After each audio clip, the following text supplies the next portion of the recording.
ਸੋਰਠ ਮਹੱਲਾ ਤੀਜਾ। ਘਰ ਪਹਿਲਾ। ਤਿਹੀਂ ਗੁਣੀ ਤਿਰ ਭਾਵਨ ਵਿਆਪਿਆ ਭਾਈ। ਗੁਰਮੁਖ ਬੂਝ ਬੁਝਾਏ। ਰਾਮ ਨਾਮ ਲਗ ਛੁਟਿਐ ਭਾਈ। ਪੁੱਛਹੁ ਗਿਆਨੀਆਂ ਜਾਏ। ਤਿਹੀਂ ਗੁਣੀ ਤਿਰ ਭਾਵਨ ਵਿਆਪਿਆ ਭਾਈ।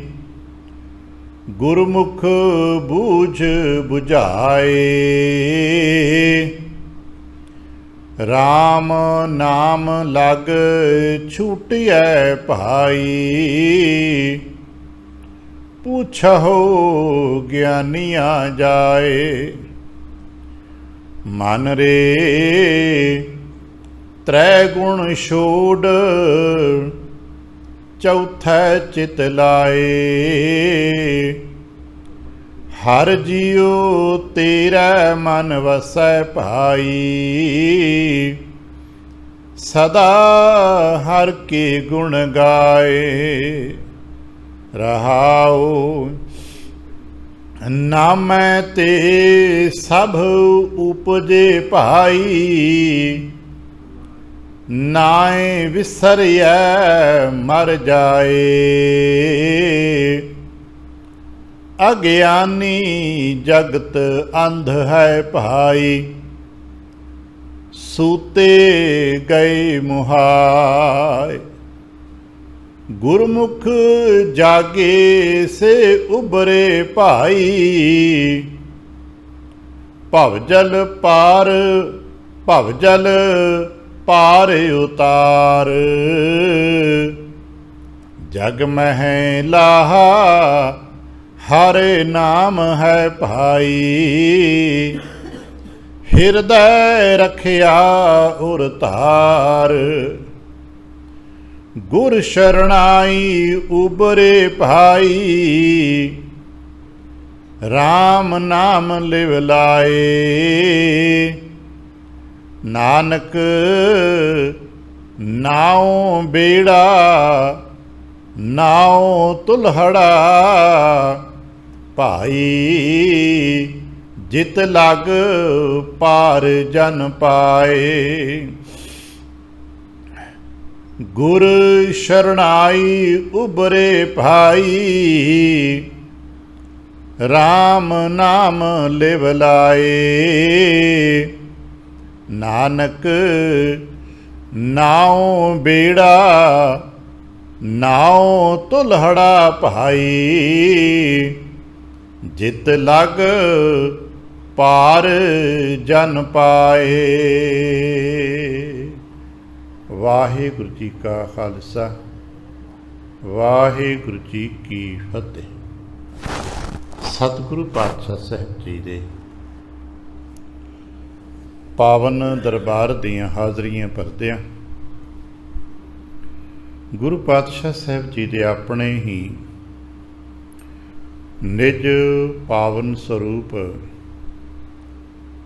ਸ਼ਬਦ ਨਾਲ ਚਿੱਤ ਲਾ ਕੇ ਜਦ ਆਪ ਸਾਵਧਾਨ ਤੇ ਇਕਾਗਰ ਚਿੱਤ ਹੋਏ ਜੁੜ ਮਿਲ ਬੈਠੇ ਹੋ, ਪਾਤਸ਼ਾਹ ਗੁਰਦੇਵ ਜੀ ਦੀਆਂ ਬੇਅੰਤ ਮਹਿਰਮਤਾਂ ਤੇ ਵਡਿਆਈਆਂ ਜੋ ਸਤ ਸੰਗਤ ਵਿੱਚ ਸਦਾ ਵਰਤਦੀਆਂ ਨੇ, ਆਪ ਉਹਨਾਂ ਦੇ ਸਾਂਝੀ ਤੇ ਧਾਰਨੀ ਹੋਇਓ। ਕਿਰਪਾਲਤਾ ਕਰਨਾ, ਆਪਣੇ ਨਿਰਮਲ ਹਿਰਦੇ ਚੋਂ ਅਰਦਾਸ ਕਰਨਾ ਜੋ ਗੁਰੂ ਪਾਤਸ਼ਾਹ ਸਾਹਿਬ ਜੀ ਰਹਿਮਤ ਕਰਨ। ਪਾਵਨ ਸ਼ਬਦ ਦੀ ਵਿਚਾਰ, ਬੋਲਣ ਦਾ ਤਾਣ ਅਤੇ ਵਿਚਾਰ ਦਾ ਪ੍ਰਵਾਹ ਬਖਸ਼। ਇੱਕ ਵਾਰ ਆਸੀਸ ਦਿੰਦਿਆਂ ਅੰਮ੍ਰਿਤ ਦ੍ਰਿਸ਼ਟੀ ਪਾ ਕੇ ਜਪਣਾ ਜੀ ਸਤਨਾਮ ਸ਼੍ਰੀ ਵਾਹਿਗੁਰੂ। ਗਰੀਬ ਨਿਵਾਸ ਘਟ ਘਟ ਕੇ ਵਾਸੀ ਸ਼੍ਰੀ ਅਕਾਲ ਪੁਰਖ ਵਾਹਿਗੁਰੂ ਜੀ ਦਾ ਕੋਟਾਨ ਕੋਟ ਸ਼ੁਕਰਾਨਾ ਜੋ ਸੱਚੇ ਪਾਤਸ਼ਾਹ ਸਾਹਿਬ ਜੀ ਨੇ ਕਿਰਪਾ ਕੀਤੀ ਸੰਪੂਰਨ ਰਹਿਣ ਆਪਣੇ ਪਿਆਰ ਤੇ ਭਾਣੇ ਵਿੱਚ ਬਤੀਤ ਕਰਾਈ ਹੈ। ਅੰਮ੍ਰਿਤ ਵੇਲੇ ਦੀ ਜਾਗ ਬਖਸ਼ਿਸ਼ ਕੀਤੀ ਹੈ ਤੇ ਇਸ ਵਕਤ ਆਪਣੇ ਹੀ ਪਾਵਨ ਦਰਬਾਰ ਦੀ ਹਾਜ਼ਰੀ ਭਰਨ ਦਾ ਸੁਭਾਗ ਬਖਸ਼। ਹਰ ਰੋਜ਼ ਦੀ ਤਰ੍ਹਾਂ ਸੱਚੇ ਪਾਤਸ਼ਾਹ ਸਾਹਿਬ ਜੀ ਦੀ ਬਖਸ਼ਿਸ਼ਾਂ ਦਾ ਦਰ ਖੁੱਲ੍ਹਦਾ ਹੈ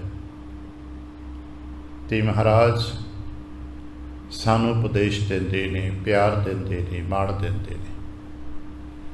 ਤੇ ਮਹਾਰਾਜ ਨੇ ਅੱਜ ਵੀ ਸਾਨੂੰ ਰਾਗ ਬਿਲਾਵਲ ਦਾ ਵਿਸਤ੍ਰਿਤ ਸ਼ਬਦ ਉਪਦੇਸ਼ ਵਜੋਂ ਦਿੱਤਾ ਹੈ। ਅਸਾਂ ਨੇ ਯਤਨ ਕਰਨਾ ਹੈ ਕਿ ਇਹਨਾਂ ਪਾਵਨ ਬਚਨਾਂ ਦੇ ਵਿੱਚ ਜੋ ਜੋ ਉਪਦੇਸ਼ਾਤਮਕ ਭਾਵ ਸਾਨੂੰ ਦਿੱਤੇ ਗਏ ਨੇ ਅਸੀਂ ਇਹਨਾਂ ਨੂੰ ਸਮਝਣ ਦਾ ਯਤਨ ਕਰੀਏ। ਜਿਉਂ-ਜਿਉਂ ਅਸੀਂ ਆਪਣੇ ਆਪ ਨੂੰ ਇਕਾਗਰਚਿਤ ਕਰਨ ਦਾ ਯਤਨ ਕਰਦੇ ਹਾਂ ਤਿਉਂ-ਤਿਉਂ ਸਾਡੇ ਵਾਸਤੇ ਫਿਰ ਬਾਣੀ ਪੜ੍ਹਨਾ ਥੋੜ੍ਹਾ ਸਰਲ ਹੋ ਜਾਏਗਾ। ਖੰਡਿਤ ਮਨ ਬਾਣੀ ਪੜ੍ਹਦਾ ਤੇ ਹੈ, ਰਟਦਾ ਤੇ ਹੈ, ਕਰਦਾ ਤੇ ਹੈ, ਪਰ ਉਹਦੇ ਰਸ ਨੂੰ, ਉਹਦੇ ਆਨੰਦ ਨੂੰ ਨਹੀਂ ਮਾਣ ਪਾਉਂਦਾ। ਤੇ ਜਦੋਂ ਅਸੀਂ ਮਨ ਕਰਕੇ ਕੋਸ਼ਿਸ਼ ਕਰਦੇ ਹਾਂ ਟਿਕ ਜਾਈਏ ਤੇ ਇਹ ਗੱਲਾਂ ਸਾਡੀ ਸਮਝ ਆਉਣ ਲੱਗ ਪੈਂਦੀਆਂ ਨੇ। ਅੱਜ ਪਾਵਨ ਬਚਨ ਜੋ ਲੜੀ 'ਚ ਮਿਲੇ ਨੇ, ਕੱਲ੍ਹ ਅਸੀਂ ਵਾਚ ਰਹੇ ਸਾਂ ਕਿ ਸਾਰਾ ਸੰਸਾਰ ਤ੍ਰੈ ਗੁਣਾਂ ਦੇ ਅਧੀਨ ਹੈ ਤੇ ਤਿੰਨਾਂ ਗੁਣਾਂ ਦਾ ਸਾਨੂੰ ਸਭ ਨੂੰ ਪਤਾ ਹੈ, ਰਜਗੁਣ, ਤਮ ਗੁਣ ਤੇ ਸਤਗੁਣ ਹੈ। ਇਹਨਾਂ ਤਿੰਨਾਂ ਗੁਣਾਂ ਦੇ ਸਦਕੇ ਸੰਸਾਰ ਦੀ ਸਾਰੀ ਕਾਰਵਾਈ ਚੱਲਦੀ ਹੈ। ਅਸੀਂ ਇਹਨਾਂ ਦਾ ਤਿਆਗ ਕਰਕੇ ਕਿਤੇ ਵੱਖਰੇ ਜਾ ਨਹੀਂ ਸਕਦੇ ਕਿਉਂਕਿ ਸੰਸਾਰ ਤੋਂ ਬਾਹਰ ਤਾਂ ਕੋਈ ਥਾਂ ਹੀ ਨਹੀਂ ਤੇ ਸਾਰੇ ਸੰਸਾਰ ਦੇ ਵਿੱਚ ਤ੍ਰੈ ਗੁਣਾਂ ਦਾ ਪ੍ਰਭਾਵ ਹੈ, ਤੈ ਗੁਣਾਂ ਦਾ ਬੋਲਬਾਲਾ ਹੈ। ਇਹਨਾਂ ਦਾ ਵਾਧਾ ਘਾਟਾ ਹੈ, ਕਿਤੇ ਕਿਸੇ ਗੁਣ ਦਾ ਵਾਧਾ ਹੈ, ਕਿਸੇ ਗੁਣ ਦਾ ਘਾਟਾ ਹੈ। ਪਰ ਸਿਆਣੇ ਤੇ ਮੰਨਦੇ ਨੇ ਕਿ ਹਰ ਮਨੁੱਖ ਦੇ ਵਿੱਚ ਕਿਸੇ ਨਾ ਕਿਸੇ ਗੁਣ ਦੇ ਪ੍ਰਭਾਵ 'ਚ ਅਸੀਂ ਜਿਉਂਦੇ ਹਾਂ। ਇਸੇ ਨੂੰ ਅੱਗੇ ਜਾ ਕੇ ਬਿਰਤੀ ਕਿਹਾ ਜਾਂਦਾ ਹੈ। ਇਹਨਾਂ ਗੁਣਾਂ ਦੇ ਸਦਕੇ ਹੀ ਸਾਡੀਆਂ ਬਿਰਤੀਆਂ ਨੇ। ਭਾਈ ਸਾਡੇ 'ਚੋਂ ਕਿਸੇ ਦੀ ਬਿਰਤੀ ਤਮੋ ਗੁਣੀ ਹੈ, ਕਿਸੇ ਦੀ ਸਤੋ ਗੁਣੀ ਹੈ, ਕਿਸੇ ਦੀ ਰਜੋ ਗੁਣੀ ਹੈ। ਇਹਦੇ ਨਾਲ ਅਮੀਰੀ, ਗਰੀਬੀ ਤੇ ਵਿਦਿਆ ਦਾ, ਅਨਪੜ੍ਹਤਾ ਦਾ ਕੋਈ ਫਰਕ ਨਹੀਂ ਪੈਂਦਾ। ਹੋ ਸਕਦਾ ਕੋਈ ਬਹੁਤ ਗਰੀਬ ਹੋਵੇ ਪਰ ਸਤੋ ਗੁਣੀ ਹੋਵੇ, ਕੋਈ ਬਹੁਤ ਗਰੀਬ ਹੈ ਤੇ ਤਮੋ ਗੁਣੀ ਵੀ ਹੈ, ਕੋਈ ਰਜੋ ਗੁਣੀ ਵੀ ਹੈ। ਇਹ ਗੁਣ ਜਿਹੜੇ ਨੇ ਇਹ ਸਾਡੀ ਸੋਚ ਨੂੰ ਪ੍ਰਭਾਵਿਤ ਕਰਦੇ ਨੇ, ਸਾਡੀ ਬਿਰਤੀ ਨੂੰ ਪ੍ਰਭਾਵਿਤ ਕਰਦੇ ਨੇ। ਔਰ ਇਸੇ ਤਰ੍ਹਾਂ ਜਦੋਂ ਸਾਡੀ ਬਿਰਤੀ ਔਰ ਇਹਨਾਂ ਗੁਣਾਂ ਨੂੰ ਅਸੀਂ ਛੱਡ ਸਕਦੇ ਨੇ, ਸਤਿਗੁਰੂ ਪਾਤਸ਼ਾਹ ਸਾਹਿਬ ਜੀ ਨੇ ਬਿਰਤੀ ਨੂੰ ਬਦਲਣ ਦਾ ਜ਼ਿਕਰ ਕੀਤਾ ਹੈ। ਜਦੋਂ ਅਸੀਂ ਪਾਵਨ ਬਾਣੀ ਨੂੰ ਠਹਿਰ ਕੇ ਅਧਿਐਨ ਦੇ ਰੂਪ 'ਚ ਪੜ੍ਹਾਂਗੇ, ਸੁਣਾਂਗੇ, ਸਮਝਾਂਗੇ, ਇੱਥੇ ਆ ਕੇ ਜੇ ਅਸਾਂ ਕੁਛ ਬਦਲਣਾ ਹੈ ਤੇ ਸਾਨੂੰ ਮੋਟੇ ਤੌਰ 'ਤੇ ਕਿਹਾ ਮਨ ਬਦਲੋ, ਮਨ ਦੇ ਗੁਣਾਂ ਨੂੰ ਬਦਲੋ, ਮਨ ਦੇ ਸੁਭਾਅ ਨੂੰ ਬਦਲ ਦਿਓ। ਮਨ ਦਾ ਸੁਭਾਅ ਕਦੋਂ ਬਦਲੇਗਾ? ਜਦੋਂ ਅਸੀਂ ਆਪਣੀ ਬਿਰਤੀ ਨੂੰ ਬਦਲਾਂਗੇ। ਅਗਰ ਸਾਡੀ ਬਿਰਤੀ ਲਾਲਚੀ ਹੈ, ਬਿਰਤੀ ਕ੍ਰੋਧੀ ਹੈ, ਬਿਰਤੀ ਕਾਮੀ ਹੈ, ਬਿਰਤੀ ਹੰਕਾਰੀ ਹੈ, ਬਿਰਤੀ ਨਿੰਦਕ ਵਾਲੀ ਹੈ, ਬਿਰਤੀ ਚੁਗਲਖੋਰ ਵਾਲੀ ਹੈ, ਬਿਰਤੀ ਚਾਪਲੂਸੀ ਵਾਲੀ ਹੈ, ਤੇ ਅਸੀਂ ਕਿਵੇਂ ਬਦਲ ਪਾਵਾਂਗੇ ਮਨ ਨੂੰ? ਮਨ ਤੇ ਬਿਰਤੀ ਦੇ ਉੱਪਰ ਕੰਮ ਕਰਦਾ ਹੈ। ਭਾਈ ਸਾਹਿਬ ਗੁਰਦਾਸ ਸਾਹਿਬ ਜੀ ਨੇ ਬਹੁਤ ਬਾਰੀਕ ਗੱਲਾਂ ਕੀਤੀਆਂ ਨੇ ਕਿਉਂਕਿ ਇਹ ਚੀਜ਼ਾਂ ਰਹੱਸਵਾਦ ਹੁੰਦੀਆਂ ਨੇ। ਇਹ ਹੌਲੀ ਹੌਲੀ ਸਮਾਂ ਪਾ ਕੇ ਸਮਝ ਆਉਂਦੀਆਂ ਨੇ। ਅਸੀਂ ਕਈ ਵਾਰ ਤੁਕਾਂ ਨੂੰ ਜੁੜਤ ਇਕੱਠਾ ਪੜ੍ਹਦੇ ਹਾਂ, ਅਸੀਂ ਬੜਾ ਮਨ ਫਕਰ ਕਰਦੇ ਹਾਂ ਕਿ ਜੇ ਕੁਝ ਅਸੀਂ ਜੁੜਤ ਪਾਠ ਕਰਦੇ ਬੜੇ ਸਿਆਣੇ ਹਾਂ। ਕੋਈ ਵੱਡੀ ਗੱਲ ਨਹੀਂ ਹੈ, ਇਹ ਰਟਨ ਤਾਂ ਜਿਹੜਾ ਮਰਜ਼ੀ ਕਰ ਸਕਦਾ ਹੈ। ਭਾਈ ਸਾਹਿਬ ਗੁਰਦਾਸ ਦੇ ਕਹਤੋਂ ਕਿ ਕਿਰਤ ਬਿਰਤ ਕਰ ਧਰਮ ਦੀ ਹੱਥੋਂ ਦੇ ਕੇ ਭਲਾ ਮਨਾਵੇ। ਅਸੀਂ ਕਿਰਤ ਬਿਰਤ ਵੀ ਇਕੱਠੇ ਪੜ੍ਹ ਜਾਂਦੇ ਹਾਂ, ਜਦ ਕਿ ਕਿਰਤ ਸਰੀਰ ਦੇ ਬਾਹਰਲੇ ਪੱਖ ਨਾਲ ਸੰਬੰਧ ਰੱਖਦੀ ਹੈ ਤੇ ਬਿਰਤੀ ਸਾਡੀ ਮਨ ਦੇ ਅੰਦਰੂਨੀ ਪੱਖ ਨਾਲ ਸੰਬੰਧ ਰੱਖਦੀ ਹੈ। ਤੇ ਦੋਨੋਂ ਅਲੱਗ-ਅਲੱਗ ਨੇ ਨਾ। ਬਹੁਤ ਚੰਗੀ ਬਿਰਤੀ ਵਾਲਾ ਵਿਅਕਤੀ ਦੀ ਕਈ ਵਾਰ ਹੁੰਦੀ ਕਿਰਤ ਬੜੀ ਹਲਕੇ ਪੱਧਰ ਦੀ ਹੁੰਦੀ ਹੈ, ਬਿਰਤੀ ਬੜੀ ਚੰਗੀ ਹੈ, ਕਿਰਤ ਵਿਚਾਰ ਦੀ ਹਲਕੇ ਪੱਧਰ ਦੀ ਹੈ। ਦੁਨਿਆਵੀ ਤੌਰ 'ਤੇ ਰਵਿਦਾਸ ਸਾਹਿਬ ਨੇ ਬਿਰਤੀ ਬੜੀ ਉੱਚੀ ਹੈ, ਪਰ ਕਿਰਤ ਜਿਹੜੀ ਆ ਉਹ ਚਮੜੇ ਵਾਲੀ ਆ। ਚਮੜੇ ਤੋਂ ਆਮ ਜੀ ਘਿਰਣਾ ਕਰਦੇ ਨੇ, ਪਰ ਉਹਨਾਂ ਨੂੰ ਕਰਨਾ ਪੈਂਦਾ। ਮਰੇ ਪਸ਼ੂ ਢੋਣੇ ਪੈਂਦੇ ਨੇ। ਆਰੰਭਕ ਦੌਰ ਸਭ ਕੁਛ ਕੀਤਾ ਹੋਏਗਾ, ਬਾਅਦ ਵਿੱਚ ਬਤੌਰੇ ਸੰਤ ਪ੍ਰਸਿੱਧ ਹੋ ਜਾਣਾ ਹੋਰ ਗੱਲ ਹੈ, ਪਰ ਜੀਵਨ ਦੀ ਆਰੰਭਤਾ ਤਾਂ ਉੱਥੇ ਹੀ ਹੈ ਨਾ।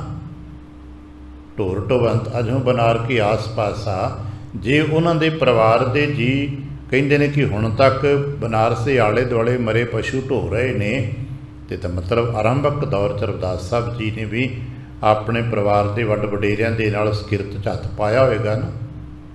ਚਲੋ ਬਹੁਤਾ ਸਮਾਨ ਨਹੀਂ ਤੇ ਥੋੜ੍ਹਾ ਕੀਤਾ ਹੋਵੇਗਾ। ਬਿਰਤੀ ਤਾਂ ਬੜੀ ਨਿਰਮਲ ਹੈ, ਪਰ ਕਿਰਤ ਕੀ ਕਰੀਏ, ਬਦਬੂਦਾਰ ਹੈ। ਬਿਰਤੀ ਸਦਨਾ ਜੀ ਦੀ ਬੜੀ ਨਿਰਮਲ ਹੈ, ਤੇ ਕਿਰਤ ਉਹਨਾਂ ਦੀ ਵੀ ਦੁਨਿਆਵੀ ਤੌਰ 'ਤੇ ਮਾੜੀ ਕਹੀ ਜਾਂਦੀ ਹੈ। ਕਸਾਈ ਦੀ ਕਿਰਤ ਕੋ ਬਹੁਤ ਚੰਗੀ ਥੋੜ੍ਹਾ ਹੈ, ਉਹ ਵੀ ਕਿਰਤ ਹੈ। ਇਹ ਗੱਲ ਸਾਨੂੰ ਸਮਝ ਆ ਜੇ। ਉਂਝ ਕਿਰਤ ਕਰਕੇ ਜਾਂ ਬਾਹਰਲੇ ਕਰਮ ਵਿਵਹਾਰ ਕਰਕੇ ਪ੍ਰਿਥੀ ਚੰਦ ਦਾ ਬਹੁਤ ਚੰਗਾ ਸਿਲਸਿਲਾ ਹੈ।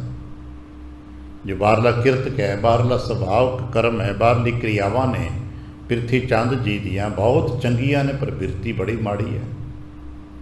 ਬਿਰਤੀ ਲੋਭ ਭਰੀ, ਅਹੰਕਾਰ ਭਰੀ, ਸਕੇ ਭਰਾ ਨੂੰ ਮਾਰ ਰਹੀ ਹਰ ਵਕਤ। ਔਰ ਇਹ ਨਹੀਂ ਕਿ ਇੱਕ ਅੱਧੀ ਵਾਰੀ, ਇੱਕ ਤੇ ਹੋਇਆ ਠੀਕ ਹੈ, ਕਿਸੇ ਵੀ ਪ੍ਰਭਾਵ ਕਰਕੇ ਆਇਆ, ਲਾਲਚ ਕਰਕੇ ਆਇਆ, ਹਮਲਾ ਕੀਤਾ, ਬਦਲ ਗਿਆ, ਪਰ ਉਹਨਾਂ ਦੇ ਤੇ ਬਿਰਤੀ ਸਾਰੀ ਉਮਰ ਇੱਕੇ ਪੁਆਇੰਟ 'ਤੇ ਰਹੀ ਵੀ ਕਿਵੇਂ ਨਾ ਕਿਵੇਂ ਇਹਨਾਂ ਦਾ ਨੁਕਸਾਨ ਕਰਨਾ। ਬਿਰਤੀ ਉੱਥੇ ਖੜੀ ਹੈ। ਇਸ ਨੂੰ ਅਸੀਂ ਕਦੇ ਕਦੇ ਸਮਝਣ ਸਮਝਾਉਣ ਲਈ ਕਹਿੰਦੇ ਕਿ ਬਗਲੇ ਦਾ ਬਾਹਰਲਾ ਸਰੂਪ ਬੜਾ ਚੰਗਾ ਹੁੰਦਾ ਹੈ, ਪਰ ਬਿਰਤੀ ਬੜੀ ਮਾੜੀ ਹੁੰਦੀ ਹੈ।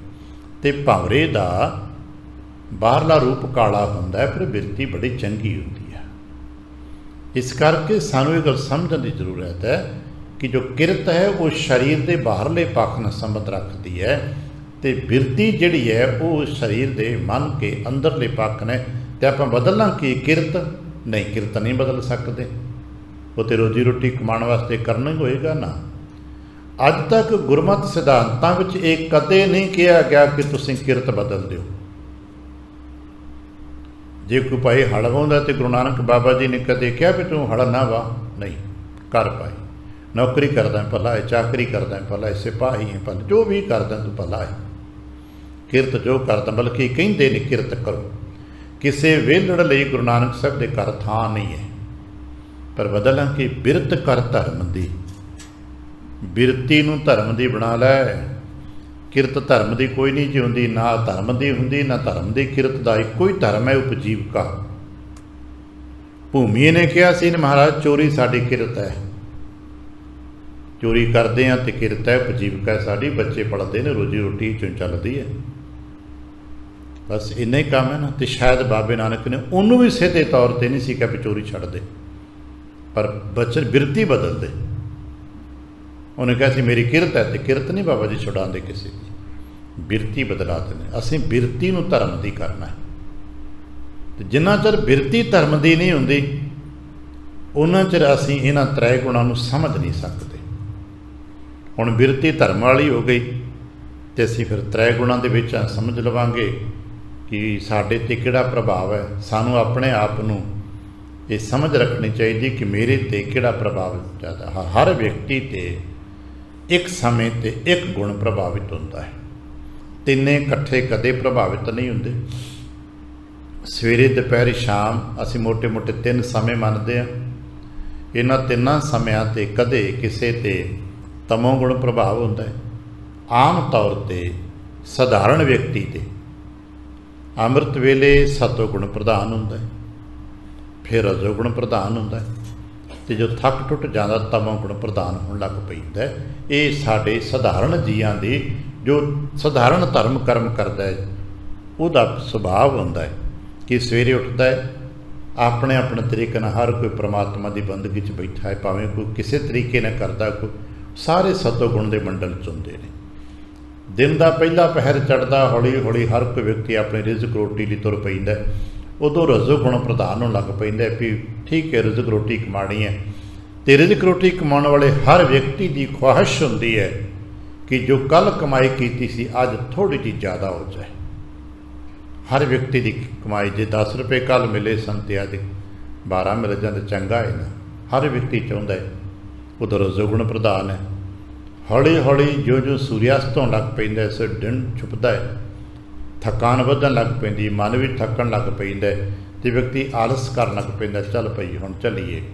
ਹੁਣ ਨੀਂਦ ਪ੍ਰਭਾਵੀ ਹੋਣ ਲੱਗ ਪੈਂਦੀ ਨੀਂਦ ਦਾ, ਅਤੇ ਉਦੋਂ ਤਮੋ ਗੁਣ ਪ੍ਰਧਾਨ ਹੁੰਦਾ। ਹੌਲੀ ਹੌਲੀ ਜਿਉਂ ਜਿਉਂ ਜੇ ਸਮਝ ਸਕੀ ਤਮ ਵੱਧਦਾ ਏ ਤਮੋ ਗੁਣ ਵੱਧਦਾ ਏ, ਤਮ ਘਟਦਾ ਏ ਅੰਧਕਾਰ ਘਟਦਾ ਏ ਅਤੇ ਤਮ ਮੁੱਕਦਾ ਏ ਸਤੋ ਗੁਣ ਵੱਧਦਾ। ਸਵੇਰੇ ਲੋ ਲੱਗਣ ਦੇ ਨਾਲ ਹੀ ਜਦੋਂ ਤੋਂ ਅੰਧਕਾਰ ਘਟਣ ਲੱਗ ਪੈਂਦਾ ਹੈ ਉਦੋਂ ਸਤ ਗੁਣ ਵਧਣ ਲੱਗ ਪੈਂਦਾ ਹੈ, ਅਤੇ ਜਦੋਂ ਕੁਦਰਤੀ ਅੰਧਕਾਰ ਵਧਣ ਲੱਗ ਪੈਂਦਾ ਹੈ ਉਦੋਂ ਤਮ ਗੁਣ ਵਧਣ ਲੱਗ ਪੈਂਦਾ ਹੈ। ਵਿਚਕਾਰ ਚਿੱਟੀ ਧੁੱਪ ਹੁੰਦੀ ਹੈ ਉਦੋਂ ਰਜੋ ਗੁਣ ਪ੍ਰਭਾਵੀ ਹੁੰਦਾ ਹੈ। ਇਹ ਸਾਡੇ ਸਧਾਰਨ ਜੀਆਂ ਦੇ ਸਰੂਪ ਨੇ। ਹਰ ਵਿਅਕਤੀ ਹੁਣ ਅਸੀਂ ਇੱਥੇ ਬੈਠੇ ਹਾਂ, ਅਸੀਂ ਗਿਣਤੀ ਵੱਲ ਨਾ ਜਾਈਏ, ਆਪਣੇ ਆਪਣੇ ਸੁਭਾਅ ਵੇਖਾਂਗੇ। ਇਸ ਵਕਤ ਅਸੀਂ ਸਤੋ ਗੁਣ ਮੰਡਲ ਵਿੱਚ ਹਾਂ, ਅਸੀਂ ਚੰਗੇ ਥਾਂ 'ਤੇ ਬੈਠੇ ਹਾਂ, ਬਾਣੀ ਪੜ੍ਹ ਰਹੇ ਹਾਂ, ਸੁਣ ਰਹੇ ਹਾਂ, ਬਾਣੀ ਦੇ ਨਾਲ ਸੰਬੰਧਿਤ ਤਾਂ ਸਤੋ ਗੁਣੀ ਆ। ਪਰ ਸਾਡੇ ਮਨ 'ਚ ਇੱਥੇ ਤਮੋ ਗੁਣ ਵੀ ਹੋ ਸਕਦਾ ਹੈ।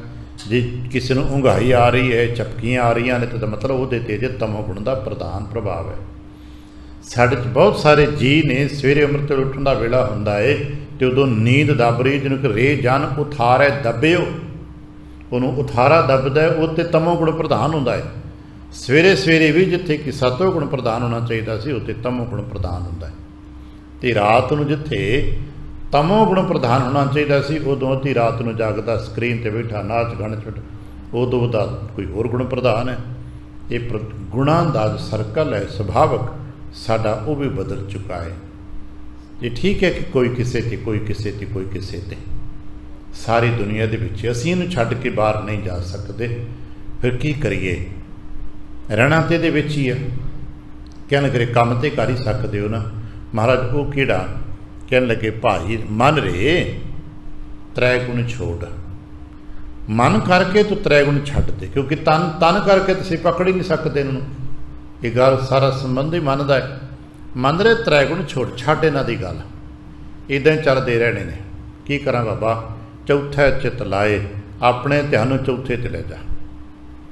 ਇਸੇ ਕਰਕੇ ਸਾਨੂੰ ਕਦੇ ਨਹੀਂ ਕਿਹਾ ਤੂੰ ਅੱਖਾਂ ਮੀਟ ਕੇ ਧਿਆਨ ਇੱਥੇ ਰੱਖ, ਅੱਖਾਂ ਮੀਟ ਕੇ ਧਿਆਨ ਉੱਥੇ ਰੱਖ। ਅੱਜ ਤੱਕ ਜਿੰਨਾ ਕੁ ਵਡੇਰਿਆਂ ਤੋਂ ਅਸੀਂ ਸਤ ਸੰਗਤ ਦੇ ਵਿੱਚ ਬਹਿ ਕੇ ਬਾਣੀ ਦੇ ਬਾਬਤ ਸੁਣਿਆ ਹੈ, ਪੜ੍ਹਿਆ ਹੈ, ਸੰਗਤ ਵਿੱਚ ਕੀਤੀ, ਕਦੇ ਇਹ ਨਹੀਂ ਕਿਹਾ। ਨਿੱਜੀ ਜੀਵਨ ਵਿੱਚ ਕੋਈ ਕੀ ਕਰਦਾ ਉਹ ਅਲੱਗ ਬਾਤ ਹੈ। ਸੰਗਤੀ ਤੌਰ 'ਤੇ ਸਾਨੂੰ ਕਦੇ ਨਹੀਂ ਅੱਜ ਤੱਕ ਕਿਸੇ ਨੇ ਕਿਹਾ ਵੀ ਇੱਥੇ ਕੀਰਤਨ ਹੋ ਰਿਹਾ ਹੈ, ਆਸਾ ਕੀ ਵਾਰਦਾ ਹੋਏ, ਭਾਵੇਂ ਸੋਦਰ ਦੀ ਚੌਂਕੀ ਹੋਵੇ, ਭਾਵੇਂ ਬਿਲਾਵਲ ਹੋਵੇ, ਭਾਵੇਂ ਕਲਿਆਣ ਕੀ ਚੌਂਕੀ ਹੋਵੇ, ਜੋ ਦਰਬਾਰ ਸਾਹਿਬ ਹੁੰਦੀਆਂ ਨੇ, ਕੋਈ ਵੀ ਕੀਰਤਨ ਦੀ ਚੌਂਕੀ ਹੋ ਰਹੀ ਹੈ, ਸਮੇਂ ਦੇ ਮੁਤਾਬਕ ਰਾਗ ਦਾ ਕਿਹੜਾ ਪ੍ਰਭਾਵ ਹੈ ਉਹ ਵੀ ਤੂੰ ਛੱਡ, ਵੀ ਤੂੰ ਆਪਣਾ ਧਿਆਨ ਨਾਭੀ 'ਤੇ ਟਿਕਾ। ਨਹੀਂ ਕਦੇ ਕਿਹਾ ਨਾ। ਤੂੰ ਆਪਣਾ ਧਿਆਨ ਹਿਰਦੇ 'ਤੇ ਟਿਕਾ ਵੀ ਕਦੇ ਨਹੀਂ ਕਿਹਾ। ਤੂੰ ਆਪਣਾ ਮਸਤਕ ਦੀ ਤ੍ਰਿਕੁਟੀ 'ਤੇ ਟਿਕਾ ਵੀ ਨਹੀਂ ਕਦੇ ਕਿਹਾ। ਨਹੀਂ ਕਿਹਾ। ਨਹੀਂ, ਤੂੰ ਕਿੱਥੇ ਟਿਕਾ? ਆਪਣਾ ਧਿਆਨ ਗੁਰੂ ਚਰਨਾਂ 'ਚ ਟਿਕਾ। ਕਦੇ ਨਹੀਂ ਕਿਹਾ ਵੀ ਤੂੰ ਇਹਨਾਂ ਚੱਕਰਾਂ ਚੁੱਕਰਾਂ 'ਚ ਪੈ। ਆਪਣੇ ਧਿਆਨ ਨੂੰ ਅਗਰ ਟਿਕਾਣਾ ਹੈ ਤੇ ਤੂੰ ਗੁਰੂ ਚਰਨਾਂ 'ਚ ਟਿਕਾ। ਧਿਆਨ ਧਾਰੋ ਤਿਹ ਕੋ ਮਨ ਮੈਂ, ਜਿਹ ਕੋ ਅਮਿਤੋਜ ਸਭੈ ਜਗ ਛਾਇ। ਧਿਆਨ ਧਰਨਾ ਹੀ ਹੈ ਤੇ ਗੁਰੂ ਦਾ ਧਿਆਨ ਧਰ ਬਸ। ਔਰ ਇਹਦੇ ਉਦਾਹਰਣ ਵੀ ਵਰਤ ਕੇ ਕਿਹਾ, ਜਿਵੇਂ ਕੂੰਜ ਆਪਣੇ ਬੱਚੇ ਦਾ ਧਿਆਨ ਧਰਦੀ ਹੈ, ਇਵੇਂ ਤੂੰ ਆਪਣੇ ਗੁਰੂ ਦਾ ਧਿਆਨ ਧਰ ਲਾ ਬਸ। ਉਹਨੇ ਆਪਣੇ ਤੋਂ ਛੋਟੇ ਦਾ ਧਿਆਨ ਧਰਿਆ, ਤੂੰ ਆਪਣੇ ਤੋਂ ਵੱਡੇ ਦਾ ਧਿਆਨ ਧਰ ਲਾ। ਉਹ ਧਿਆਨ ਦੇ ਨਾਲ ਇੱਕ ਮਾਂ ਆਪਣਾ ਬੱਚਾ ਪਾਲ ਲੈਂਦੀ ਹੈ, ਅਤੇ ਕੀ ਤੂੰ ਧਿਆਨ ਦੇ ਨਾਲ ਆਪਣੇ ਆਪ ਨੂੰ ਪਾਲ ਲਏਂਗਾ? ਜਦੋਂ ਗੁਰੂ ਚਰਨਾਂ ਨਾਲ ਧਿਆਨ ਕਰੇਂਗਾ, ਗੁਰੂ ਤੋਂ ਬਰਕਤਾਂ ਤੇਰੇ ਤੱਕ ਪਹੁੰਚਣਗੀਆਂ, ਤੂੰ ਪੜ੍ਹਦਾ ਰਹੇਂਗਾ।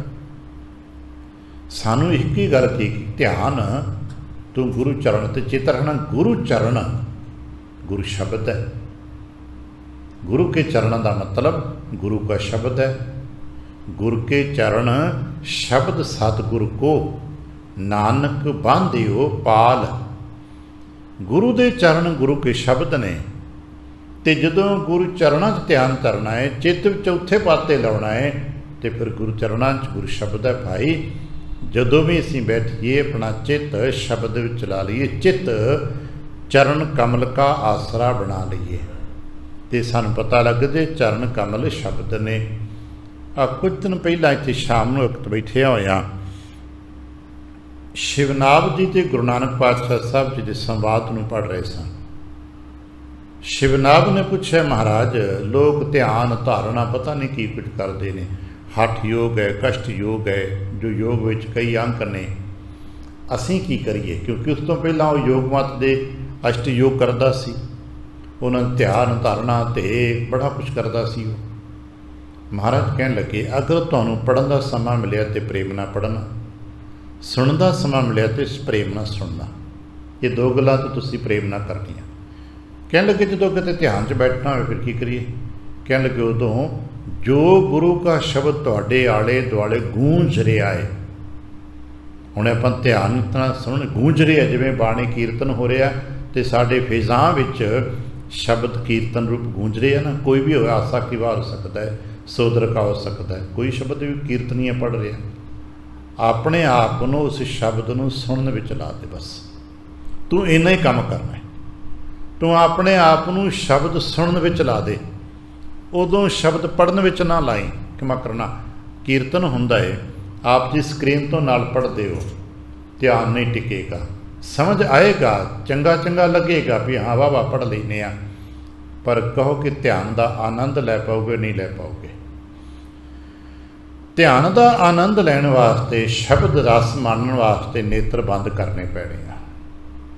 ਆ ਬਾਹਰਲੇ ਜੋ ਦਰਸ਼ਨ ਨੇ, ਜੋ ਸਾਨੂੰ ਪ੍ਰਭਾਵਿਤ ਕਰਦੇ ਰੰਗ, ਇਹਨਾਂ ਤੋਂ ਬਚਣਾ ਪੈਣਾ। ਸਾਡੇ ਕੋਲ ਹੋਰ ਤਾਂ ਕੋਈ ਤਰੀਕਾ ਨਹੀਂ, ਇੰਨੇ ਵੱਡੇ ਧਿਆਨੀ ਜੇ ਆਪਾਂ ਹੈ ਨਹੀਂ ਕਿ ਅੱਖਾਂ ਖੁੱਲ੍ਹੀਆਂ ਰਹਿਣ ਤੇ ਬਾਹਰ ਦਾ ਕੋਈ ਰੰਗ ਸਾਡੇ ਅੰਦਰ ਜਾਏ ਨਾ, ਤੇ ਫਿਰ ਪਾਈਏ ਅੱਖਾਂ ਬੰਦ ਕਰ ਲਏ ਤੇ ਸਾਰਾ ਧਿਆਨ ਕੰਨਾਂ 'ਤੇ ਲਾ ਦੇ ਤੇ ਫਿਰ ਜੋ ਸ਼ਬਦ ਚੱਲ ਰਿਹਾ ਸ਼ਬਦ ਨਾਲ ਸੁਣ। ਬਸ ਧਿਆਨ ਦੇ ਨਾਲ ਚਿੱਤ ਲਾ ਕੇ ਸ਼ਬਦ ਸੁਣ। ਤੇ ਕਹਿਣ ਲੱਗੇ, ਜਦੋਂ ਸ਼ਬਦ ਸੁਣਦਿਆਂ ਸੁਣਦਿਆਂ ਕਿਤੇ ਅੱਧੀ ਘੜੀ, ਥੋੜ੍ਹੇ ਤੋਂ ਥੋੜ੍ਹਾ ਸਮਾਂ ਵੀ ਕੇਵਲ ਸ਼ਬਦ ਹੀ ਧਿਆਨ ਵਿੱਚ ਰਹਿ ਜਾਏ, ਆਲਾ ਦੁਆਲਾ ਭੁੱਲ ਜਾਏ, ਤੇ ਸਮਝ ਲਾ ਸਮਾਧੀ ਲੱਗ ਗਈ। ਲੋਕ ਆਪੁਰ ਸਮਾਧੀਆਂ ਲਾਉਂਦੇ ਹੋਣਗੇ, ਲੋਕ ਸਮਾਧੀਆਂ ਲਾਉਂਦੇ ਹੋਣਗੇ, ਅਸੀਂ ਉਹਨਾਂ ਦੀ ਸਮਾਧੀ ਦੀ ਵਿਆਖਿਆ ਤੇ ਨਹੀਂ ਕਰਦੇ। ਸਾਡੀ ਸਮਾਧੀ ਸ਼ਬਦ ਸਮਾਧੀ ਹੈ, ਲੋਕਾਂ ਦੀ ਸ਼ੁੰਨ ਸਮਾਧੀ ਹੈ। ਯਾਦ ਰੱਖਣਾ, ਉਹਨਾਂ ਦੀਆਂ ਸਮਾਧੀਆਂ ਸ਼ੁੰਨ ਸਮਾਧੀਆਂ ਨੇ। ਧਿਆਨ ਵਿੱਚ ਚੇਤਨਾ 'ਚ ਕੋਈ ਗੱਲ ਕੁਛ ਵੀ ਨਹੀਂ ਹੁੰਦਾ, ਪਰ ਸਿੱਖ ਦੀ ਸਮਾਧੀ ਸ਼ਬਦ ਸਮਾਧੀ ਹੈ। ਇਹਦੇ ਜਦੋਂ ਬਿਲਕੁਲ ਨੇਤਰ ਬੰਦ ਸਾਵਧਾਨ ਟਿਕ ਬੈਠਾ ਹੁੰਦਾ ਹੈ, ਇਹਦੇ ਅੰਦਰ ਗੁਰੂ ਕਾ ਸ਼ਬਦ ਵਰਤ ਰਿਹਾ ਹੁੰਦਾ ਹੈ, ਗੁਰੂ ਬੋਲ ਰਹੇ ਨੇ, ਇਹ ਸੁਣ ਰਿਹਾ ਹੁੰਦਾ ਹੈ। ਜਦੋਂ ਕਿਤੇ ਉੱਥੇ ਪਹੁੰਚ ਸਕੀਏ, ਕਦੇ ਕਦੇ ਕੀਰਤਨ ਸੁਣਦਾ ਉੱਥੇ ਪਹੁੰਚ ਸਕੀਏ ਕਿ ਗੁਰੂ ਬੋਲ ਰਹੇ ਨੇ, ਪਾਠ ਹੋ ਰਿਹਾ, ਕੀਰਤਨ ਹੋ ਰਿਹਾ, ਕੇਵਲ ਸ਼ਬਦ ਗੂੰਜ ਰਿਹਾ ਹੈ। ਬਾਕੀ ਆਲਾ ਦੁਆਲਾ ਕਿੱਥੇ ਬੈਠੇ ਹਾਂ, ਆਲੇ ਦੁਆਲੇ ਕੌਣ ਬੈਠਾ ਹੈ, ਆਲੇ ਦੁਆਲੇ ਤੋਂ ਕੌਣ ਉੱਠ ਕੇ ਚਲਾ ਗਿਆ ਤੇ ਕੌਣ ਆ ਗਿਆ, ਇਹ ਚੇਤਾ ਹੀ ਨਾ, ਪਤਾ ਹੀ ਨਾ ਹੋਵੇ, ਸਮਝ ਲਓ ਸ਼ਬਦ ਸਮਾਧੀ ਲੱਗ ਗਈ। ਕਹਿਣ ਲੱਗੇ, ਜੇ ਇਸ ਨੂੰ ਜਿਤਨਾ ਵਧਾ ਲਾਂਗੇ ਉਤਨਾ ਹੀ ਆਨੰਦ ਵੱਧਦਾ ਜਾਏਗਾ, ਔਰ ਇਹ ਚਿੱਤ ਲਾਉਣਾ ਪੈਣਾ। ਇਹ ਸਾਰਾ ਮਸਲਾ ਚਿੱਤ ਦਾ ਜੇ, ਚਿੱਤ ਦੇ ਵਿੱਚ ਮਨ ਹੈ, ਇਸੇ ਕਰਕੇ ਮਨ ਰਹੇ ਚੌਥੇ ਚਿੱਤ ਲਾਏ। ਇੱਥੇ ਮਨ ਕਰਕੇ ਸਾਨੂੰ ਮੁਖਾਤਬ ਨੇ ਭਾਈ ਆਪਣਾ ਚਿੱਤ ਲਾ। ਜਿਵੇਂ ਚਾਂਦ ਭੱਟ ਜੀ ਜੋ ਦਸ਼ਮੇਸ਼ ਪਾਤਸ਼ਾਹ ਸਾਹਿਬ ਜੀ ਤੋਂ ਕੁਝ ਪਹਿਲਾਂ ਧੰਨ ਗੁਰੂ ਤੇਗ ਬਹਾਦਰ ਸਾਹਿਬ ਜੀ ਦੇ ਸਮੇਂ 'ਤੇ ਸ਼੍ਰੀ ਅਨੰਦਪੁਰ ਸਾਹਿਬ ਬੈਠਦੇ ਨੇ, ਉਹਨਾਂ ਕਿਹਾ ਸੀ ਨਾ, ਚਿੱਤ ਚਰਨ ਕਮਲ ਕਾ ਆਸਰਾ, ਚਿੱਤ ਚਰਨ ਕਮਲ ਸੰਗ ਜੋੜੀਐ, ਮਨ ਲੋਚੈ ਬੁਰਿਆਈਆਂ, ਗੁਰ ਸ਼ਬਦੀ ਇਹ ਮਨ ਹੋੜੀਐ। ਮਨ ਤੇ ਬੁਰਿਆਈ ਲਈ ਦੌੜਦਾ। ਇੱਥੇ ਬੈਠਿਆਂ ਵੀ ਸਾਡਾ ਸਭ ਦਾ ਮਨ ਸੱਜੇ ਤੇ ਖੱਬੇ ਭਟਕਦਾ ਹੈ। ਠੀਕ ਹੈ, ਬੁਰਿਆਈ ਲਈ ਨਹੀਂ ਜਾਂਦਾ ਹੋਏਗਾ ਤੇ ਅੱਛਾਈ ਲਈ ਚਲੋ ਤੁਰ ਪੈਂਦਾ, ਜਾਂਦਾ ਤੇ ਕਿਤੇ ਹੈ, ਸੱਜੇ ਖੱਬੇ ਘਰ ਚਲਾ ਜਾਂਦਾ ਹੋਏਗਾ, ਬਾਜ਼ਾਰ ਦੀ ਸੋਚ ਲੈਂਦਾ ਹੋਏਗਾ, ਕੁਝ ਨਾ ਕਿਤੇ ਭਟਕਦਾ ਹੈ ਨਾ, ਇਹ ਵੇਵਰ ਤੇ ਕਰਦਾ ਹੈ। ਕੋਸ਼ਿਸ਼ ਕਰੀਏ ਮੁੜ ਮੁੜ ਕੇ ਇਸ ਨੂੰ ਟਿਕਾ ਲਈਏ। ਕਹਿਣ ਲੱਗੇ, ਚਿੱਤ ਇੱਥੇ ਲਾ ਸ਼ਬਦ 'ਚ, ਭਾਈ ਰੇ ਤ੍ਰੈ ਗੁਣ ਛੋੜ, ਚੌਥੇ ਚਿੱਤ ਲਾਏ ਤੇ ਚੌਥੇ ਪਦਵੀ ਨੂੰ ਗੁਰਬਾਣੀ 'ਚ ਸਹਿਜ ਪਦ ਕਿਹਾ, ਉੱਚੀ ਅਵਸਥਾ ਕਿਹਾ, ਉਨਮਨੀ ਅਵਸਥਾ ਵੀ ਇਹਨੂੰ ਕਿਤੇ ਕਿਤੇ ਕਹਿੰਦੇ ਨੇ। ਮਹਾਰਾਜ ਨੇ ਚੌਥੇ ਪਦ ਦੀ ਗੱਲ ਸਾਡੇ ਨਾਲ ਕਹੀ, ਜੋ ਰਾਜਗੁਣ ਤਮਗੁਣ ਸਤਗੁਣ ਕਹੀਐ, ਇਹ ਤੇਰੀ ਸਭ ਮਾਇਆ, ਚੌਥੇ ਪਦ ਕੋ ਜੋ ਨਰਚੀਨ ਹੈ ਤਿਨ ਹੀ ਪਰਮ ਪਦ ਪਾਇਆ। ਅਸਾਂ ਯਤਨ ਕਰਨਾ ਹੈ ਇੱਥੇ ਬੈਠੇ ਆਪਣੇ ਆਪ ਨੂੰ ਇਹਨਾਂ ਤਿੰਨਾਂ ਗੁਣਾਂ ਤੋਂ ਉੱਚੇ ਉਠਾ ਲਈਏ, ਔਰ ਇਹ ਧਿਆਨ ਕਰਨਾ ਪੈਣਾ, ਇਹ ਯਤਨ ਸਾਨੂੰ ਕਰਨਾ ਪੈਣਾ। ਜਿਵੇਂ ਅਸੀਂ ਆਪਣੇ ਸਰੀਰ ਦੇ ਬਣਤਰ ਬਣਾਉਣੇ ਤਿਆਰੀ ਤੇ ਕਿਸੇ ਕਦੇ ਮੇਕਅਪ ਕਰਦੇ ਹਾਂ, ਥੋੜ੍ਹੇ ਜਿਹੀ ਟੋਨ ਉੱਚੀ ਕਰਦੇ ਹਾਂ। ਜਿਹੜੇ ਕੱਪੜੇ ਘਰ ਪਾ ਕੇ ਬੈਠੇ ਸੀ, ਕਿੰਨਾ ਪਈ ਸੀ ਸੰਗਤ ਜਾਣਾ, ਸਭਾ 'ਚ ਜਾਣਾ, ਅਸੀਂ ਸਰੀਰ ਦੇ ਕੱਪੜਿਆਂ ਨੂੰ ਬਦਲਦੇ ਹਾਂ, ਸਰੀਰ ਦੀ ਦਸਤਾਰ ਆਦਿਕ ਨੂੰ ਬਦਲਦੇ ਹਾਂ, ਬੈਠਕ ਦਾ ਢੰਗ, ਕੱਪੜਾ, ਲੀੜੇ ਸਭ ਬਦਲਦੇ ਹਾਂ। ਭਾਈ ਇਹਨੂੰ ਉੱਚਾ ਕਰਦੇ ਹਾਂ ਨਾ, ਕੋਸ਼ਿਸ਼ ਕਰਦੇ ਹਾਂ ਨਾ, ਇੱਕ ਸਟੈਪ ਉੱਚਾ ਹੋ ਜਾਏ, 2 ਸਟੈਪ ਉੱਚਾ ਹੋ ਜਾਏ। ਕਿੰਨਾ ਕੁ ਕਰ ਸਕਦਾ ਉਹਦੀ ਵੱਖਰੀ ਗੱਲ ਹੈ, ਉਹਦੀ ਸਮਰੱਥਾ ਹੈ, ਉਹ ਕਿਤਨੇ ਵਧੀਆ ਕੱਪੜੇ ਪਾ ਸਕਦਾ ਹੈ, ਕਿਤਨੇ ਉਹਦਾ ਸਟੈਂਡਰਡ ਵਧੀਆ।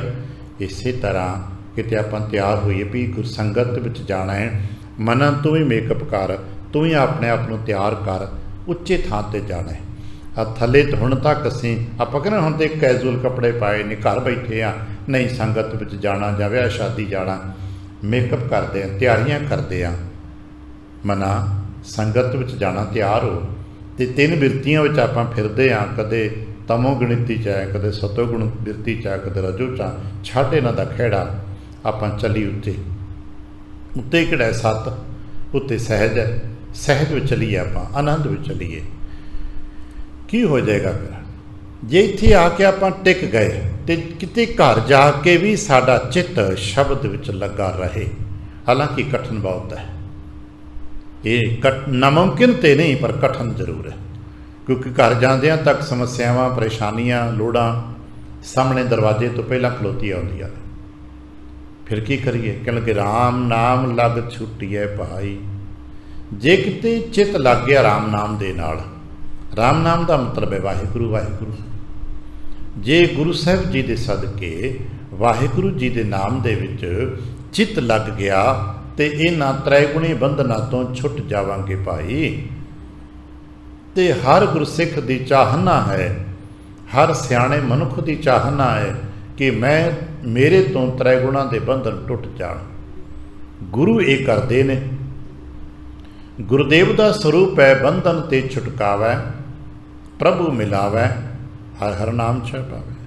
ਉਹ ਬੰਧਨਾਂ ਤੋਂ ਛੁਟਕਾ ਦਿੰਦੇ ਨੇ, ਹਰ ਹਰ ਨਾਮ ਵਾਹਿਗੁਰੂ ਵਾਹਿਗੁਰੂ ਜਪਾ ਦਿੰਦੇ ਨੇ, ਅਤੇ ਤੀਜੇ ਕੰਮ ਫਿਰ ਕੀ ਕਰਦੇ? ਪ੍ਰਭੂ ਮਿਲਾਵੈ, ਪ੍ਰਭੂ ਜੀ ਨਾਲ ਮਿਲਾ ਦਿੰਦੇ ਨੇ। ਇਸ ਕਰਕੇ ਭਾਈ ਤੂੰ ਆਪਣੇ ਵੱਲੋਂ ਜਿਤਨਾ ਕੁ ਹੋ ਸਕਦਾ ਹੈ ਵਾਹਿਗੁਰੂ ਵਾਹਿਗੁਰੂ ਸਿਮਰਨ ਕਰ, ਉਹਦੇ ਨਾਲ ਜੁੜ। ਵਾਹਿਗੁਰੂ ਜੀ ਦੇ ਨਾਲ ਜੁੜਦਿਆਂ ਹੀ ਮਾਇਆ ਦੇ 3 ਗੁਣਾਂ ਤੋਂ, ਬੰਧਨਾਂ ਤੋਂ ਛੁੱਟ ਜਾਏਗਾ।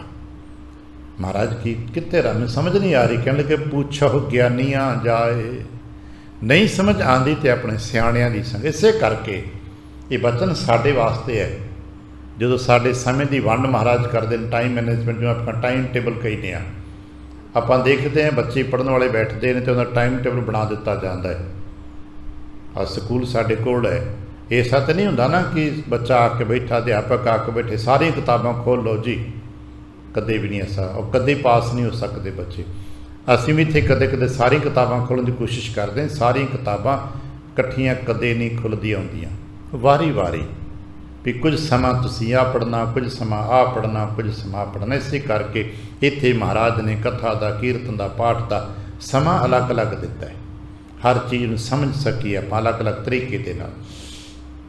ਗਿਆਨੀਆਂ ਨੂੰ ਪੁੱਛੋ, ਪਿੱਛੇ ਬਹੁਤ ਪਹਿਲਾਂ ਆਪਣੇ ਪਾਠ ਕੀਤਾ ਹੋਣਾ ਹੈ, ਆਪ ਨੂੰ ਸ਼ਾਇਦ ਯਾਦ ਹੋਵੇ। ਮਾਝ ਕੀ ਵਾਰ ਵਿੱਚ ਦਾ ਜ਼ਿਕਰ ਹੈ। ਮਾਝ ਕੀ ਵਾਰ ਵਿੱਚ ਜਦੋਂ ਸਾਡੇ 8 ਪਹਿਰਾਂ ਦੀ ਵੰਡ ਗੁਰੂ ਪਾਤਸ਼ਾਹ ਸਾਹਿਬ ਨੇ ਕੀਤੀ। 8 ਪਹਿਰ ਸਾਡੇ ਕੋਲ ਨੇ ਨਾ 24 ਘੰਟੇ। 8 ਪਹਿਰਾਂ ਵਿੱਚੋਂ ਮਹਾਰਾਜ ਨੇ 1 ਪਹਿਰ ਆਪਣੇ ਕੋਲ ਰੱਖ ਲਿਆ। ਕਹਿਣ ਲੱਗੇ ਭਾਈ ਤੇਰਾ ਹੱਕ ਨਹੀਂ ਗਾ।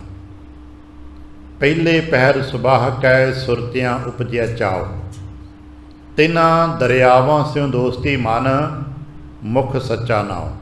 ਇਹ ਤੇ ਪਹਿਲੇ ਪਹਿਰ ਦੀ ਗੱਲ। ਪਰ 24 ਘੰਟਿਆਂ 'ਚੋਂ 3 ਘੰਟੇ ਤੇ ਤੈਨੂੰ ਬੱਚੂ ਇਸ ਪਾਸੇ ਲਾਉਣੇ ਚਾਹੀਦੇ ਨੇ। ਬਾਕੀ ਬੱਚੇ ਸਾਡੇ ਕੋਲ 7 ਪਹਿਰ ਯਾਨੀ ਕਿ 21 ਘੰਟੇ। ਉਹ 'ਚ ਖਾਣਾ ਪੀਣਾ, ਸੌਣਾ, ਘਰ ਪਰਿਵਾਰ ਦੇ ਵਿਹਾਰ, ਕਿਰਤ ਕਰਨੀ ਸਭ ਆਸਾਨ ਹੈ। ਉਹ ਕਿੱਦਾਂ ਜੀਵੀਏ? ਪਹਿਲੇ 3 ਘੰਟੇ ਤਾਂ ਸਾਨੂੰ ਕੋਸ਼ਿਸ਼ ਕਰਨੀ ਚਾਹੀਦੀ ਬਾਣੀ ਦੇ ਪਠਨ ਪਾਠਨ, ਸਤ ਸੰਗਤ, ਗੁਰਮੁਖਾਂ ਦੀ ਸੰਗਤ ਵਿੱਚ ਗੁਜ਼ਾਰੀਏ, ਕਰ ਸਕੀਏ।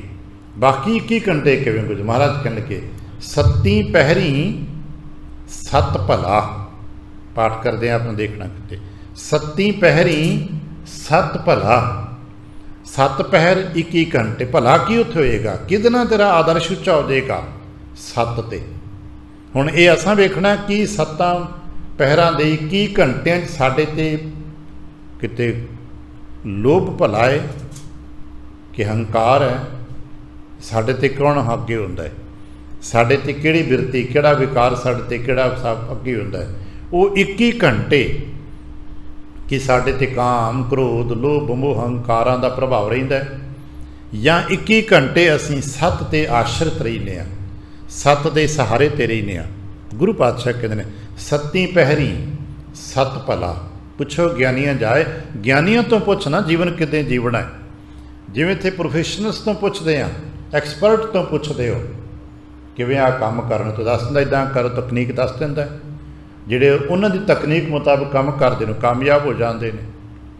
जिंदगी दी जीवन दी तकनीक दा एक्सपर्ट गुरु ने, गुरु तो पुछी कि सत्ती पहरी सत भला, 21 घंटिਆਂ 'ਚ जे तू चंगी तरह जीवन जीवना ते सत, तेरा बोल बाणी सत ते होवे, तेरा आचार व्यवहार किरदार सत ते होवे, अजे बाकी गल्लां नहीं सत ते। हुण अपने आप देखना कि साडे बोल बाणी 'ਚ सत हुंदा है, साडे व्यवहार किरदार 'ਚ सत हुंदा है, पर अधिकांश साडे व्यवहार विच छल हुंदा है, कपट हुंदा है, धोखा हुंदा है। असीं तो इत्थे बैठे बैठे ही सानूं कोई हुणे फोन आ जाए तो तुसीं की कहना, वो बड़े मीटिंग फसे था, अज तो बड़े बिजी है, भाई सारा जाके सोतेरी ही सारा कर, सादे बोल बण च झूठ है। असीं जा किते रहे हुन्ने आ, दस किते रहे हुन्ने आ, साडे अंदर कूड़ है। एक तो बचन भी है, कूड़ विहाजी कूड़ लई बलराम जीओ, इस मनुख की जिंदगी तो कूड़ ही मार बैठा है, झूठ ही मार गया है। सत्ती पहरी सत भला, बईए पढ़िया पास, उत्थे की हुंदा ते पाप पुन विचारिया। जदों पढ़े लिखे सियाणे मनुखां 'च बैठांगे तो पता लगेगा की करना चाहिए की नहीं करना चाहिए। बईए पढ़िया पास, उत्थे पाप पुन विचारिया, उत्थे पाप पुन नहीं कि जो दूसरे पुन या पुन हो गया, चंगे ते मंदे दी विचार होएगी तो नतीजा की मिलेगा, कूड़ा घटै रास, तेरा अंदर दा कूड़ घटेगा, झूठ निंदा दी बिरती घटेगी, तेरे अंदर काम क्रोध दी बिरतियां घटणगियां, कूड़ दी ते कूड़ घट के सत प्रधान हो जाएगा। तू अपनी जिंदगी दे बहुता समा सत ते आधारित व्यतीत कर सकेगा। इस करके किते पुछो ज्ञानियां जाए, अज साडे जीवन च फितरतां चों साडे सुभावां चों गुरमुखां दी संगत लभना ते गुरमुखां दी संगत करना निकल चुका है। अज असीं अरदास विच जरूर कहने आ, सही प्यारे मेल, कदे निजी जीवन च ख्वाहिश रखे भी कोई गुरमुख मिले। अरदास तो आपां कहते हैं ना, सही प्यारे मेल जिन्हां मिलिया तेरा नाम चित आवे, पर कदे ख्वाहिश रखी है कि भाई कोई गुरमुख मिले? नहीं। असीं कोई होर लभदे आ, कोई लीडर मिल जाए, कोई नेता मिल जाए, कोई तनाड़ मिल जाए, कोई पैसे वाला मिल जाए, ये लभदे आ। ठीक है, रजोगुणी गल्लां ने सारियां, इन्हां दी व्याख्या असीं इत्थे नहीं करदे, पर कोई गुरमुख प्यारा मिले यही ख्वाहिश साडे च। जे मिल जाए, मान लो सानू सामने कोई निकले कि चलो बजुर्ग बंदा तुरिया, असीं करदे मूँह वट के लंघ जाने आ, पासा वट लेने, किते कोल बहना पेगा, एवें बाबा सिर खाएगा, एवें बाबे ने तो गल्लां ही करनियां ने, असीं पासा वट के लंघ जाने आ, एवें किते काम दस देगा, कोई काम करना पेगा, असीं छड्ड के परां हट जाने। कोई जमाना सी आ वडेरिया बजुर्गों को पता है कि लोग एक दूजे को चाह के वडेरिया बजुर्गों की संगत च जाते सी, उत्थों जीवन मिलता सी। गुरु साहिब दे कोलों जीवन मिलता है, गुरमुखां की संगत विचों जीवन मिलता है। अजे भी 100 उणताइयां होणगियां साधु गुरमुखां संतां दे डेरियां ते, पर उत्थे जीवन अजे भी हैगा है, जीवन रुमकदा है उत्थे, क्योंकि फिर भी उत्थे कोई ना कोई संगत विच प्यारा बैठा जिहदी संगत लोग कर लैंदे ने। आर्टिफिशियल साड़ियाँ संगतां च चीज़ां मुक गईयां, साड़ी संगतां बहुतियां आर्टिफिशियल जिहियां हो गई, दिखावटी जिहियां हो गई ने। असीं कोई रस्मी तौर पर बहिंदे आ, हिरदे करके नहीं बहिंदे। गुरुदेव किरपा करन साडे किते भाव आ जाण, जिन्हों महाराज कहण लगे, भाई राम नाम लग छोटी है भाई, पुछो ज्ञानियां जाए, जा ज्ञानियां तो पुछ समझाए। त्रै गुण छोड़ चौथे चित लाए। फिर की होएगा, हर जियो तेरा मन वसै भाई। जदों तू त्रै गुण छड्ड के चौथे विच चित ला लेगा ना, तो फिर वाहिगुरु जी का नाम तेरे हिरदे च आके वसेगा। फिर की होएगा, पहचान की होएगी, किवें पता लगेगा कि वाहिगुरु जी का नाम मिल गया? क्योंकि वाहिगुरु जी का नाम मिलना कोई पदार्थक तो है नहीं कि देखो जी हम बैग भर गया, थैला भर गया, मेरा मोढे च लमका के जा रहे हैं, भार है को 2-4 किलो नहीं। सदा हर के गुण गाए। फिर वो संसार के गाली गलौज नहीं करेगा। तो अपने आप को देखना, जोड़ा पाउण तो लैके घर तक जाते हैं कि साडे बोलों च गाली गलौज तो नहीं हुंदा, कोई बोलते नहीं होंदे, फिक्के बोलते नहीं होंदे, निंदा के बोलते नहीं होंदे। तो जे हुंदे ने तो असीं गुरमुखां दी संगत कित्थे कीती है? जीवन कितना कुछ दूर लैके गए हैं, कितना कुछ समा इस जीवन रस नूं लैके गए हैं। फिर असां तो किया, कर्म है अमृत आण निसारियो। अमृत मिल रहा है, जीवन है संगत विच, पर खिसर गयो भूम पर डारियो। असीं तां बुक ना भर सके, साढ़े हथों छुट गया, जमीन ते डिग पिया। तो एक बार जो जमीन ते डिग पे दोबारा थोड़ा पीण योग रहिंदा है। इस करके कहणगे निशानी ये है, हर जियो तेरा मन वसै भाई, सदा हर के गुण गाए। महाराज फिर मैं किद्दां करया करा? कहणगे सुण, हुण व्याख्या सुनो। नामै ते सब उपजै भाई, नाए विसरिया मर जाए। आ संसार जिहड़ा है ना, नाम दे सदके पैदा होता है। असीं संसार के पैदा होने दे, उत्पन्न होने दे कई विग्यानक पक्ष उलीकदे होवांगे। ठीक है, वो विज्ञान शास्त्र के अपने नियम ने। इत्थे बैठ के असीं उन्हां कारणों की व्याख्या नहीं करते कि संसार की उत्पन्नता किवें हुंदी। गुरबाणी च जिक्र कीता है कि 4 तरीके ने कुदरत ने बनाए जिन्हां करके संसार प्रकट होंदा है। असी 4 खाणियां कही ने उसनूं, 4 तरीके ने। कुछ जी अंडियां तो पैदा होंदे, कुछ जेर तो पैदा होंदे, कोई वनस्पति, कुछ सुते हिस्से की पसीने आदि तो अंडज जेरज श्वेत ते उत्पुज। पर इन्हां दे पिछे इक्को ही ताकत है, वो है नाम की ताकत है। जे नाम की ताकत होवे ते जन्म मिलता है, नाम की ताकत ना होवे ते जन्म नहीं मिलता। अज साडे संसार विच, खास करके साडे समाज विच बड़ी चर्चा है इस पक्ष की कि जन्म मिलेगा बालक नूं कि नहीं मिलेगा, कि साडे हथ विच है। दुनिया अपने तरीके नूं समझण ते विचारन की कोशिश कर रही है।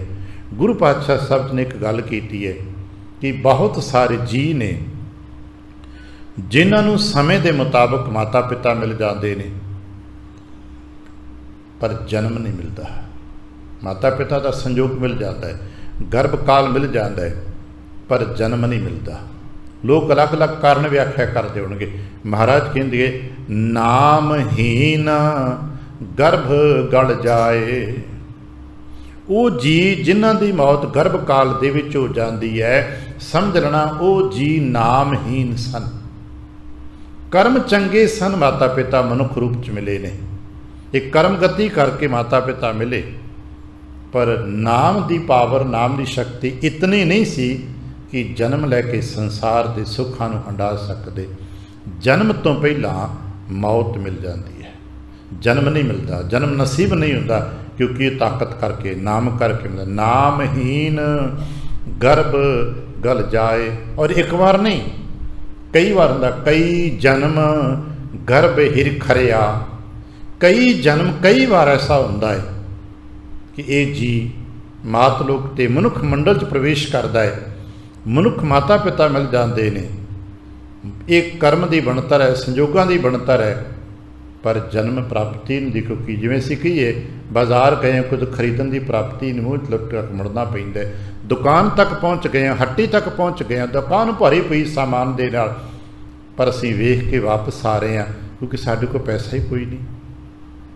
इत्थे मंगिया तो मिलना कुछ नहीं, खरीदना पैना है, तो खरीदण वास्ते पैसा चाहिए है। इवें ही ये जन्म प्राप्त करने वास्ते नाम धन चाहिए। जन्म की हट्टी तक पहुँचा दिता गया, पिछे शबल ने कर्म ने, पर इतों कुछ प्राप्त करने वास्ते तो तेन खर्च करना पैना ना।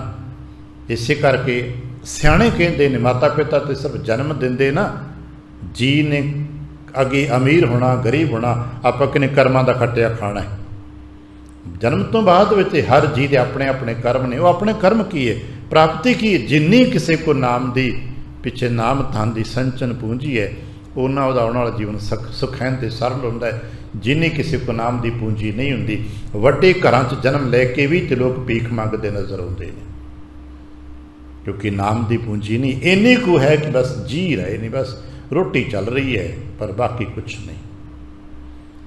महाराज कहते कि हुंदा सब कुछ, और ये तां ही हुंदा जदों असीं नाम तो टुटदे। वो पावर है जो जन्म दिंदी जे ना नामै ही ते सब उपजै।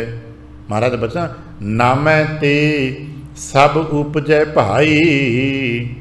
नाम दे सदके जन्म मिलता है। सारी सृष्टि नाम की ताकत दे नाल ही पैदा होती है। बहुत सारे वनस्पति के बीज आप खेतियां करते आए हो, बीजते हो कि 100 दाना बीजते तो 100 का 100 नहीं उगता। विज्ञानक अपने तरीके दे नाल दी व्याख्या करते हैं, पर अध्यात्मक जी कहते नहीं, इस दाणे नूं बाकी सब कुछ मिलिया, पर उंगरन दी पुंगरन दी ताकत नहीं मिली। बाकी सब कुछ ठीक है, आटा वधिया ठीक है, वह पीस लोगे ठीक है, उबाल के भुन के खा लोगे ठीक है, पर पुंगरेगा नहीं, क्योंकि करते ने वो कला उहदे विच नहीं पाई, उन्हें जन्म शक्ति नहीं मिली, उहदे अंदर करते ने नाम कला नहीं पाई, जिस करके ये बीज उग नहीं सकता। नाम दे सदके ही भावें अंडज करके, भावें जेरज करके, भावें स्वेतज करके, ते भावें उत्पुज करके, 4 प्रकार दी खाड़ियां ने, व्याख्या अलग अलग ने, पर शक्ति एक ही नाम है। नाम दे सदके ही जीवन उत्पन्न हुंदा है, ते जदों नाम विचों निकल जाता है उदों मौत हो जाती है। असीं वेखदे करता अपने नाम की कला कढ़ लैंदा है, डॉक्टरां को नब्ज़ां हत्थ च रह जांदियां ने। मौत जी जब अपनी जोत खिंचह तू स्वामी, हिस्स च पातशाह जदों तुसीं अपने नाम की जोत कढ़ लैंदे हो, हुण कोई बोल के दसे, हुण कोई सुना के दसे, हुण कोई सुन के दसे नहीं, वो जोत है नाम की, जिहदे सदके जीवन उभरदा है, पनपदा है, ते जिहदे सदके जीवन मुरझा जाता है, मुक जाता है।